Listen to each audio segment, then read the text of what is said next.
Hello बच्चों, नमस्कार। Trending aware के इस प्लेटफॉर्म पर मैं आप सभी का स्वागत करता हूं। बच्चों, हम जो टॉपिक्स कंटिन्यू कर रहे थे उसका नाम है एरिया एंड पैरामीटर। और एरिया एंड पैरामीटर में बच्चों मैं आपको रेक्टेंगल के बारे में बता चुका था, राइट। उसके आगे जिस टॉपिक्स को हम पढ़ने वाले हैं, ठीक है, वो क्या होगा, आइए कुछ एग्जाम्पल से समझते हैं। क्या बच्चों आपने कभी लूडो खेला है? आप कहेंगे हाँ। लेकिन बच्चों आपने लूडो का वो डाइस जो होता है जिससे आप गोटी को ऐसे करके, है ना, 6, ऐसे करके 4, है ना, आ गया, ऐसे करके 2, है ना, वो जो डाइस होता है उसका, वो आपने देखा है? आप कहेंगे हाँ सर, बिल्कुल देखा है। आपने जो घरों पे जो फर्श होता है, उस फर्श के ऊपर जो आप टाइल लगवाते हैं, ठीक है, उन टाइलों को ध्यान से देखा है? आप कहेंगे हाँ सर, वो भी हमने देखा है। Very good. फिर मैं आपसे पूछूंगा कि आपने कभी रबर के बॉक्स को देखा है जिसमें रबर रखी होती है? क्या आपने कभी चौक के बॉक्स को देखा है? आप कहेंगे हाँ सर, बिल्कुल देखा है। पर आप हमें इन सब बातों के बारे में क्यों बता रहे हो? मेरे बच्चे, आपने अगर इन सब बातों में, इन एग्जाम्पल्स को ध्यान से देखा है, तो क्या आपने उनमें एक कॉमन चीज देखी है, एक खास बात देखी है? आप कहेंगे सर देखे तो है, लेकिन खास क्या है, आप क्या बताना चाह रहे हैं, ये समझ नहीं आ रहा है।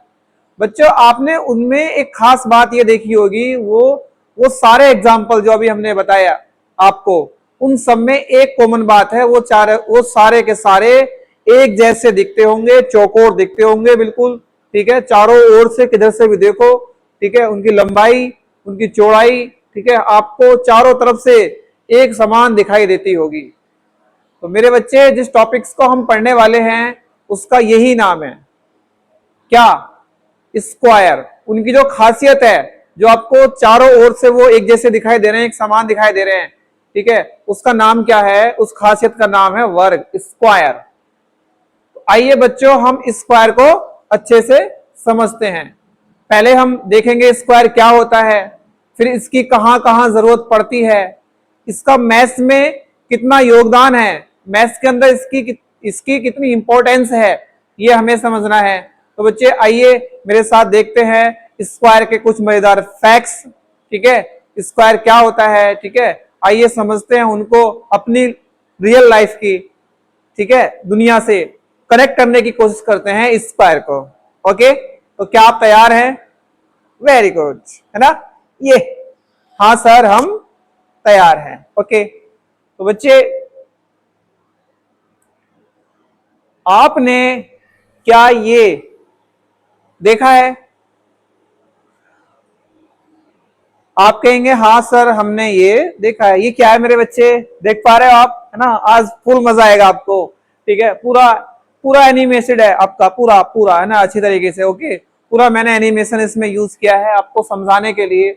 और ये सारे वो एग्जाम्पल्स हैं मेरे बच्चे जो आप अपनी लाइफ में देखते हैं, इसलिए मैंने इन एग्जाम्पल्स को लिया है ताकि आप स्क्वायर के कंसेप्ट को अपनी दैनिक लाइफ की, रियल लाइफ से होने वाली एक्टिविटी से कनेक्ट कर सकें, ठीक है। तो ये आपने डाइस देखा होगा, है ना, ये चारों तरफ से किधर से भी आप देखो, आप देख पा रहे होगे, ठीक है, आपको बिल्कुल चौकोर दिखाई दे रहा है।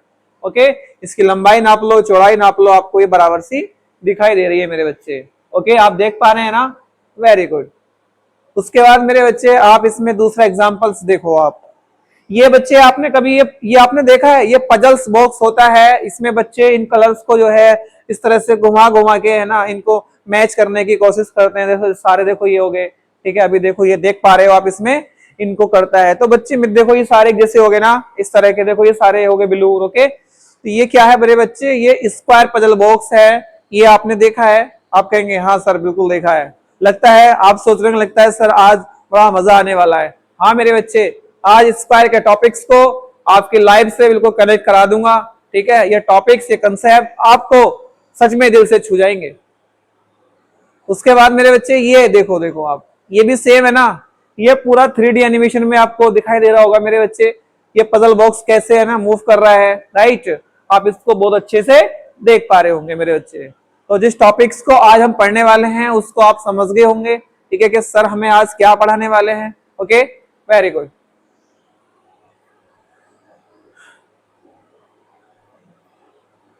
ये। तो सबसे पहले बच्चे हम ये जानने की कोशिश करते हैं कि स्क्वायर क्या होता है। सबसे पहले मैं आपको ये बताऊंगा स्क्वायर क्या होता है, राइट। तो स्क्वायर क्या होता है आप देख पा रहे होंगे आसानी से डेफिनेशन, और जो कंसेप्ट है इसमें जो मैंने टर्म्स यूज किए हैं बहुत आसान है, सिंपल है, ठीक है। लिखा हुआ है a square is a special type of quadrilateral. क्या है मेरे बच्चे, एक स्क्वायर क्या होता है, एक स्पेशल टाइप का क्वाड्रिलेटर होता है। अब देखो क्वाड्रिलेटर वर्ड समझना आपके लिए ज्यादा टफ नहीं है। रीजन, इससे पहले की यूनिट में मैं आपको इस क्वाड्रिलेटर का मीनिंग भी, ठीक है, ये कहां से बना है, किन दो वर्डों को मिला के बना है, ये बता चुका हूं। क्यों नहीं बताया मैंने आपको बताया कि इसमें जो क्वाड्री आता है उसका मतलब होता है चार, जो लेटर होता है उसका मतलब होता है साइड्स। मतलब सिंपल सी बात है, ये स्क्वायर भी एक ऐसी आकृति होती है, ऐसी एक शेप होती है जिसके अंदर चार साइड्स होती हैं।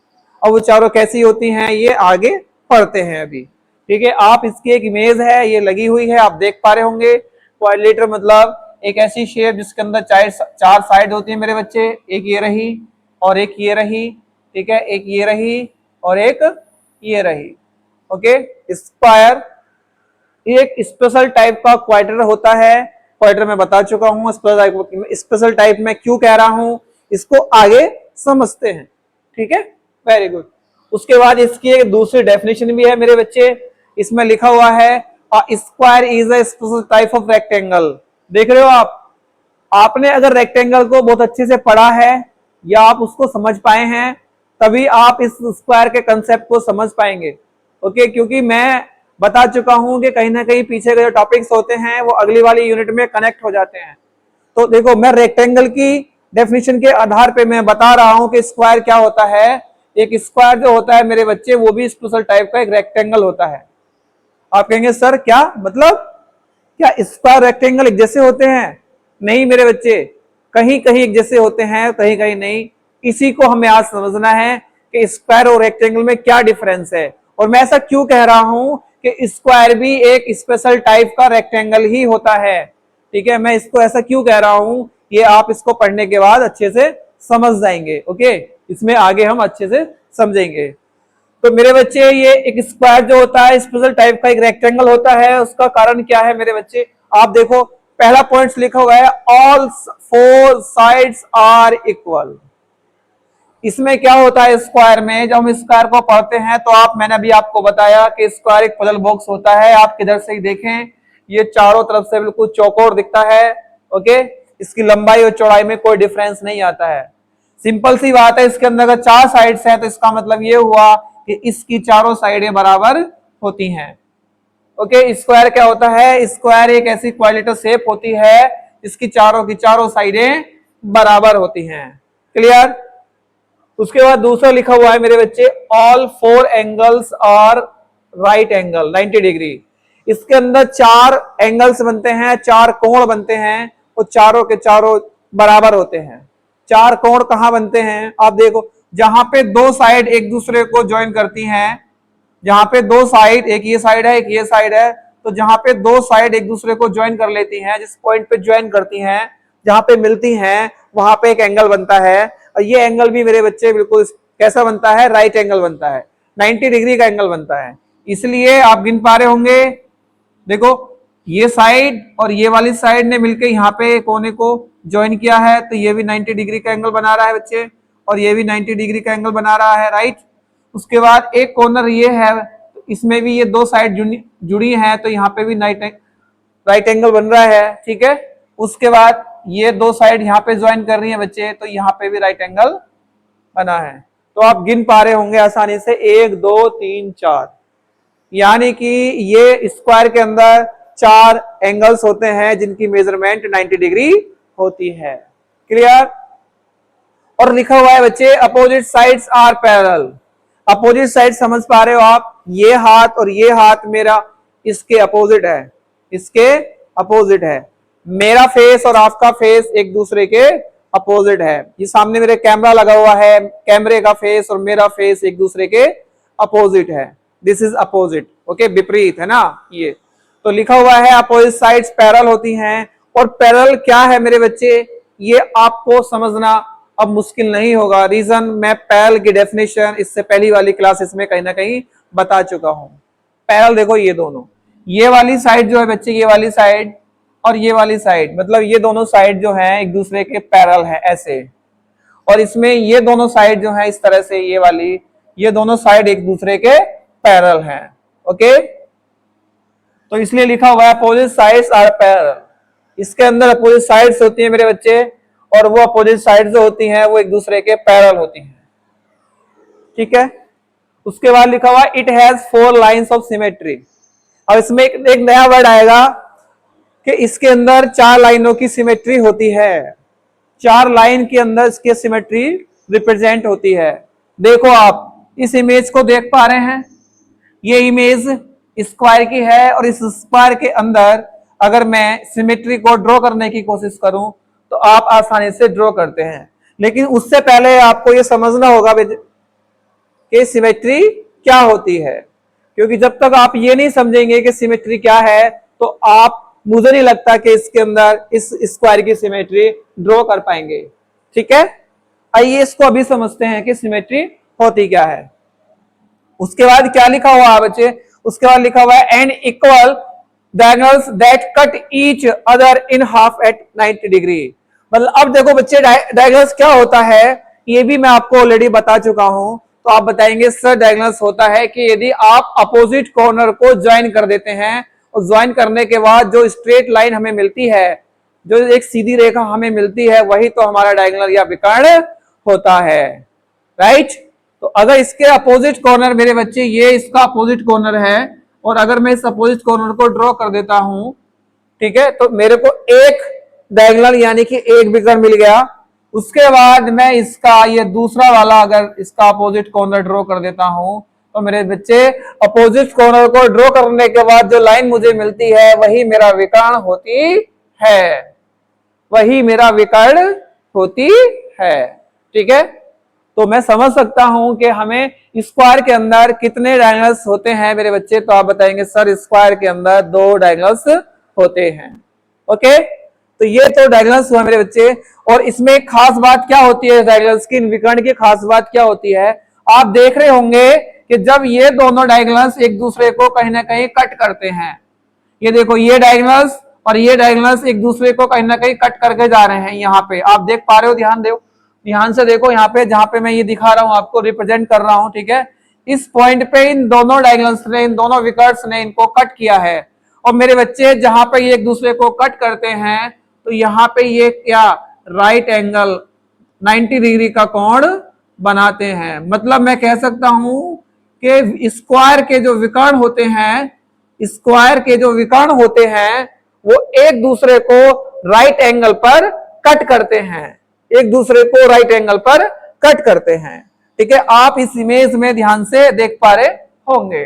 ओके, आइए अब हम समझते हैं सिमेट्री क्या होती है। तो आपका यही क्वेश्चन होना चाहिए मेरे बच्चे की सिमेट्री क्या होती है। ओके, देखो अभी मैं सिर्फ इसको ज्यादा एक्सप्लेन नहीं कर रहा हूं क्योंकि ये मेन टॉपिक नहीं है। ठीक है, ये इसके अंदर आया है, इसलिए मैं आपको सिर्फ इतना समझाऊंगा कि सिमेट्री ये है।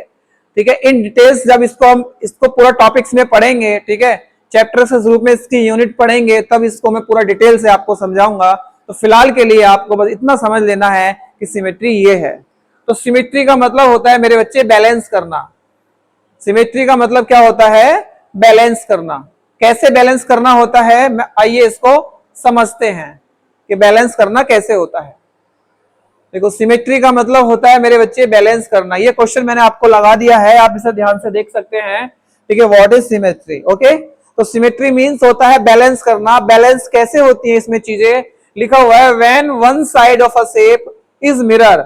मतलब जब हम मिरर के अंदर, ठीक है, मिरर के अंदर शेप का एक हिस्सा देखें, जैसे मेरे पास एक आकृति है, मान लीजिए कोई मेरे पास आकृति है, यदि मैं उस आकृति का एक हिस्सा मिरर के अंदर देखता हूं तो दूसरा हिस्सा वैसा दिखना चाहिए जो मेरा, जैसा मेरा हाथ में है। इसका मतलब यह है मेरे बच्चे, यदि मैं इस फोन की सिमेट्री अगर देखना चाह रहा हूं तो अगर मैं इसको देखो, इसको बीच में से इस तरह से यहां से अगर कट करके, इसको बीच में से आप देख पा रहे हैं, इसको बीच में से अगर मैं कट करके ये वाला हिस्सा ये वाला हिस्सा अगर मिरर के अंदर देखूं तो मुझे ये हिस्सा सेम मिरर के अंदर ऐसा दिखना चाहिए जैसा मेरे हाथ में है। ओके, इसको बोलते हैं सिमेट्री। बैलेंस करना, बैलेंस का मतलब क्या है मेरे बच्चे, जैसी शेप मेरे हाथ में है, ठीक है, साइज में और शेप में, वैसी ही शेप मेरे को मेरे मिरर के अंदर दिखनी चाहिए।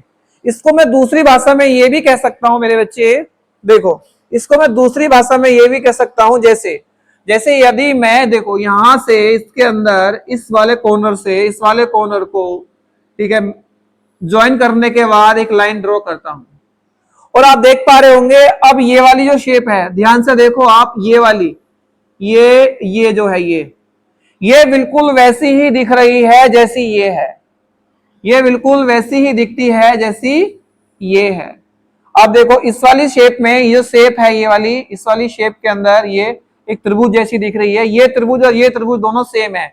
यदि इसको उठा के इसके ऊपर रखोगे तो ये इस लंबाई में इस चौड़ाई में बिल्कुल इसकी पूरी जगह को घेर लेगी मेरे बच्चे, है ना, इसकी बिल्कुल पूरी जगह को घेर लेगी मेरे बच्चे, समझ गए आप। तो जब ये इसकी पूरी जगह को घेर लेगी इसका मतलब ये है कि आपका एक हिस्सा उसके दूसरे हिस्से के जैसा दिख रहा है। ओके, इसमें एक हिस्सा दूसरे के बिल्कुल सेम दिखता है लंबाई चौड़ाई में और उसके पूरे गैप में, ठीक है। इस तरह से आप इसकी सिमेट्री को समझ सकते हैं। आइए इसका एक एग्जांपल्स और समझते हैं कि हम इसको किस तरह से रिप्रेजेंट करेंगे। तो एक सिमेट्री ये होगी बच्चे, और आप कहेंगे सर क्या यदि मैं इसका ये वाला कॉर्नर और ये वाला कॉर्नर ज्वाइन करने के बाद अगर ये डायगोनल्स खींचूं उसके बाद भी तो मुझे ये वाली शेप, यानी कि देखो ये वाली, अब ये वाली शेप है ना,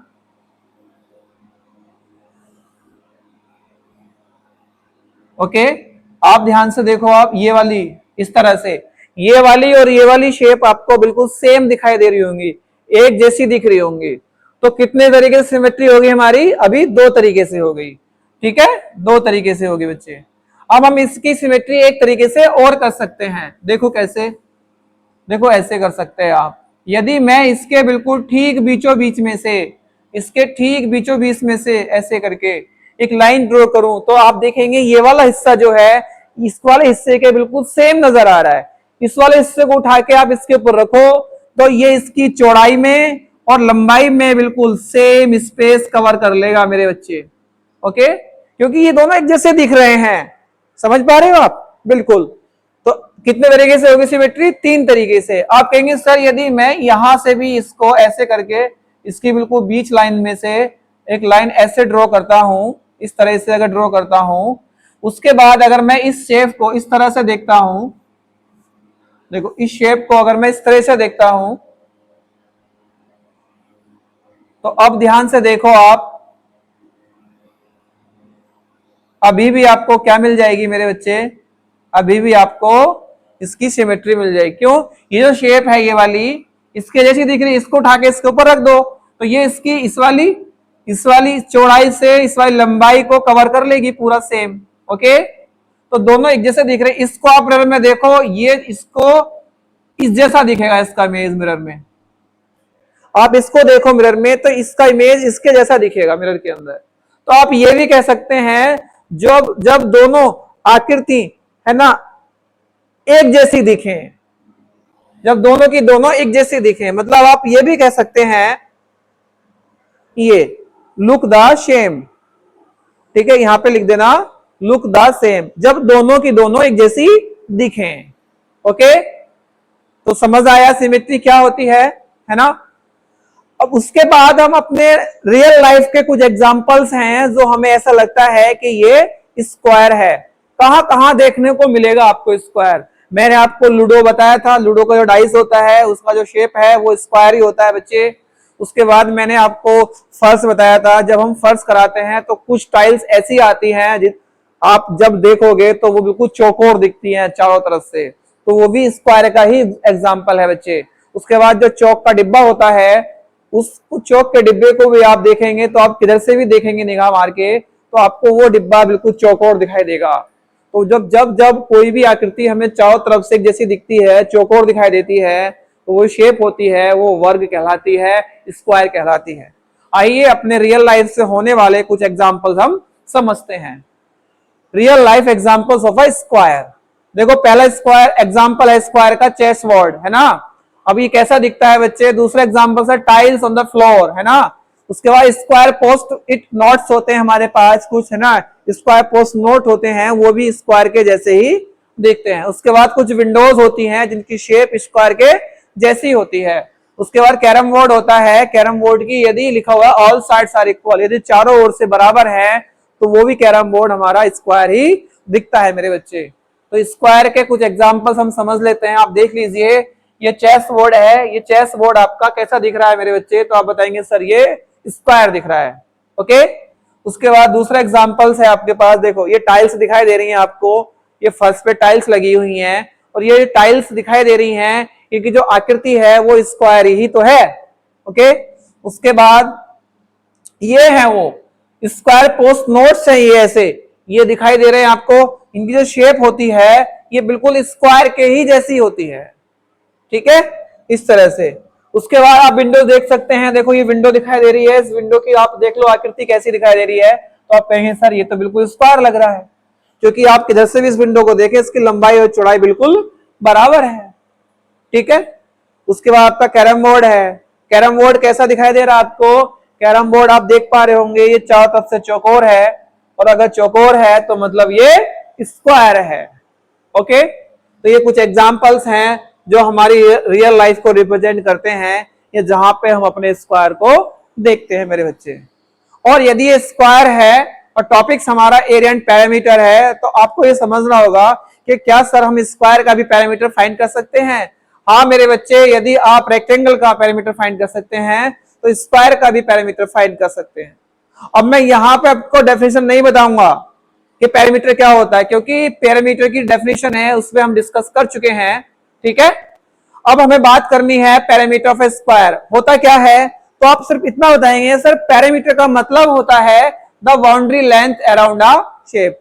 जो भी हमारे पास शेप है, ठीक है, जो भी हमारे पास एक आकृति है जिस तरह की भी है, यदि हम उसके चारों ओर की टोटल लेंथ को जोड़ देते हैं, अगर हम उसके चारों ओर की टोटल लेंथ को जोड़ दें सपोज, है ना, तो यदि आप उसके चारों ओर की जो टोटल लेंथ है अगर आप उसको जोड़ देते हैं मान लीजिए, तो क्या निकल के आएगा वो आपका ऐड करने के बाद? आप कहेंगे सर वो पैरामीटर निकल के आएगा, क्योंकि सर पैरामीटर क्या कहता है, तो आप बताएंगे सर पैरामीटर कहता है the total length of boundary, है ना।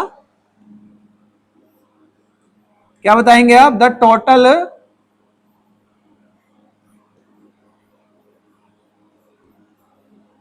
लेंथ ऑफ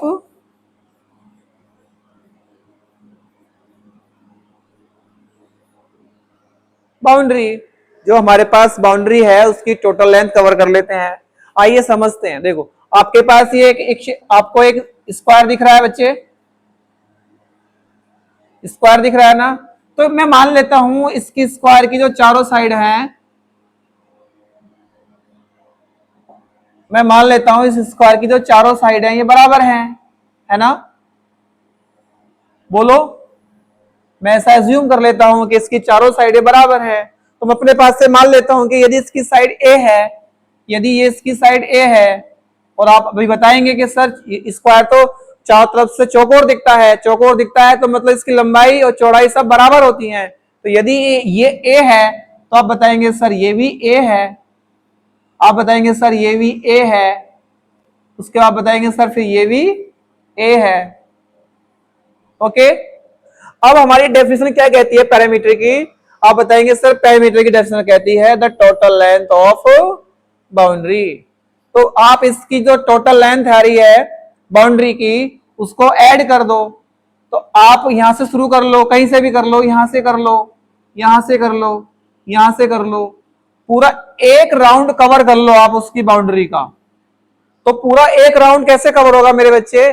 जहां से आपने चलना शुरू किया है ना, जहां से आपने चलना शुरू किया है आप घूम के वहीं आ जाओ, तो क्या हो जाएगा? वो उस बाउंड्री का एक चक्कर हो जाएगा। तो आप ये भी कह सकते हैं कि बाउंड्री का एक चक्कर ही तो हमारा पैरामीटर होता है, बाउंड्री का एक चक्कर। ऐसे ओके, फिर मैं ऐसे गया, फिर मैं ऐसे गया और फिर मैं यहीं रुक गया। तो ये पूरा मेरा बाउंड्री का एक चक्कर क्या कहलाएगा मेरे बच्चे, ये पैरामीटर कहलाएगा उस बाउंड्री का। ठीक है, उसको ऐड कर दो, फिर सिंपल है। तो अब इसको ऐड कर देते हैं हम, जो कितना आएगा देखो, देखो पहले कितना कवर किया मैंने ए, पहले कितना कवर किया मैंने ए, ऐसे, उसके बाद मैं यहां से फिर ऐसे जा रहा हूं इधर को, तो फिर कितना कवर कर रहा हूं मेरे बच्चे, आप कहेंगे सर फिर आप ए कवर कर रहे हैं। ओके, ए, उसके बाद फिर से आप इधर आ रहे हैं, फिर ए कवर कर रहे हैं, ए, उसके बाद आप फिर यहां से वापस उसी पॉइंट पे आ गए जहां से आप चले थे, कितना डिस्टेंस लेके ए। तो इस सब का टोटल क्या आएगा मेरे बच्चे, इस सब का टोटल आएगा पैरामीटर, कितना आएगा, 1A 2A 3A और 4A, 4A। और ये क्या आएगा मेरे बच्चे, 4A is the parameter of square, parameter of square. अब इसको कुछ टीचर्स ऐसे भी लिखते हैं 4 इंटू साइड, क्योंकि मैंने एक इसको माना बच्चे, आप बताएंगे सर आपने ए माना है साइड को, तो पैरामीटर क्या आ जाएगा बच्चे, पैरामीटर आ जाएगा 4 इंटू साइड। बिल्कुल क्लियर है। और आप इसका जो पैरामीटर है ना, एक तरीके से और फाइंड कर सकते हैं। यदि आपको रेक्टेंगल का पैरामीटर आता है तो रेक्टेंगल के पैरामीटर से भी आप स्क्वायर का पैरामीटर फाइंड कर सकते हैं। मैं करके दिखाता हूं आपको, पहले देखो दूसरा तरीका। ओके, क्या होता है बताओ पैरामीटर ऑफ रेक्टेंगल, तो आप कहेंगे सर पैरामीटर ऑफ रेक्टेंगल होता है L plus B into 2। Okay sir, इसमें L कितनी है, तो आप बताएंगे सर इसमें L तो A है, वेरी गुड। आप बताएंगे सर B कितनी है, तो आप बताएंगे सर B भी इसके अंदर A है, वेरी गुड, इंटू 2। और एक A और A के मिलके कितने A हो जाएंगे बच्चे, आप कहेंगे सर 2A इंटू 2। और 2 की गुणा 2 से करेंगे तो कितना आएगा 4, और A को A लिख देंगे। आप देख सकते हैं इसका पैरामीटर भी वही आया है जो इसका है, तो मतलब कहीं ना कहीं रेक्टेंगल हमारे लिए बहुत ज्यादा इंपॉर्टेंट है ना, उसको समझना बहुत ज्यादा ठीक है आपके लिए लाभदायक होगा। इसलिए आपने रेक्टेंगल के हर पॉइंट्स को बहुत अच्छे से समझना होगा। ठीक है, तो आप इससे भी फाइंड कर सकते हैं। इस तरह से जो फाइंड किया है मैंने, ये किया है पैरामीटर ऑफ ए स्क्वायर। ये तो किया है मैंने डेफिनेशन से, और ये किया है मैंने रेक्टेंगल का कंसेप्ट यूज करके। ठीक है, तो ये हुआ हमारा parameter of A square. Clear, very good. उसके बाद हम लोग इसकी नेक्स्ट यूनिट समझते हैं बच्चे। नेक्स्ट यूनिट क्या है, तो सिंपल सी बात है, यदि आपने इसका पैरामीटर पढ़ा है तो आपने इसका स्क्वायर एरिया भी पढ़ना पड़ेगा। तो इसका जो एरिया है स्क्वायर का वो कैसे फाइंड करते हैं बच्चे, तो हम इसका जो एरिया है बच्चे वो भी हम दो तरह से फाइंड आउट कर सकते हैं। ओके, तो आइए इसको समझते हैं। पहले तो आपको यही बताना होगा, मेरा क्वेश्चन आपसे ये है कि एरिया ऑफ ए स्क्वायर क्या होता है। तो आपको नहीं पता, क्योंकि आप कहेंगे सर ये तो आप ही को तो निकालना है, इसको आप ही तो बता रहे हैं। लेकिन जब आपको ये तो पता है ना एरिया क्या होता है, स्क्वायर का नहीं पता लेकिन एरिया तो पता है ना। एरिया की डेफिनेशन क्या कहती है, एरिया की डेफिनेशन कहती है बच्चे, area means the space inside a shape, मतलब कितना इस, ये क्या है आप कहेंगे ये सर ये एक स्क्वायर है, ये क्या है बच्चे आप कहेंगे सर ये एक स्क्वायर है। ओके, अब इस स्क्वायर के अंदर कितना स्पेस कवर हो रहा है, देखो इस स्क्वायर के अंदर कितना स्पेस कवर हो रहा है। यदि आपको मिल जाए कि इस स्पेस के अंदर इस स्क्वायर जो शेप है ये मेरी, इसके अंदर कितनी जगह घिरी हुई है, ये वाली इस बाउंड्री है जो मैंने अभी ड्रॉ किया, ये क्या है इस स्क्वायर की बाउंड्री है। और इस बाउंड्री के अंदर इस बाउंड्री के अंदर कितना स्पेस कवर किया हुआ है, यदि आपको ये मिल जाए तो आपको क्या मिल जाएगा मेरे बच्चे, तो आप कहेंगे सर आप हमें एरिया मिल जाएगा। हाँ बच्चे, आपको इसका एरिया मिल जाएगा। ठीक है, आपको क्या मिल जाएगा बच्चे, इसका एरिया मिल जाएगा। ठीक है, तो इसका मतलब ये है, एरिया ये कहता है, एरिया का मतलब होता है स्पेस इनसाइड अ शेप, उस शेप के अंदर कितना स्पेस है। ठीक है, तो आइए इसका स्पेस देखते हैं कितना है। ठीक है, पहले तो देखो आप इसको ध्यान से, तो सपोज मैं ये मान लेता हूं बच्चे कि मेरे पास जो स्क्वायर है, इसकी जो ये लेंथ है, ये 4 यूनिट है, ये इसकी जो लेंथ है ये 4 यूनिट है। सही है, मैंने ऐसा मान लिया। ओके, अब जब ये 4 यूनिट है तो मैंने अभी आपको यही बताया था कि अगर ये 4 है तो ये भी 4 होगी, ये भी 4 होगी, ये भी 4 होगी, क्योंकि ये बिल्कुल चौकोर होता है। चौकोर मतलब स्क्वायर जैसा होता है, तो स्क्वायर है, स्क्वायर की हर एक साइड बराबर होती है।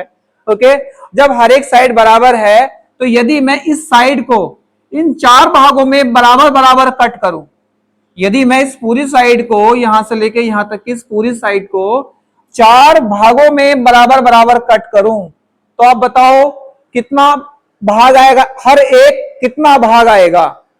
तो आप कहेंगे सर इसकी 4 लेंथ है और आपने 4 पार्ट करने हैं, तो 4 एकम 4, तो सर आप हर एक पार्ट को एक एक में कट कर दो, 1 2 3 और 4, है ना भाई। एक एक में देखो, अभी भी इसकी देखो ये 1 है और ये भी 1 है और ये भी 1 है और ये भी 1 है, तो पूरी कितनी होगी 4।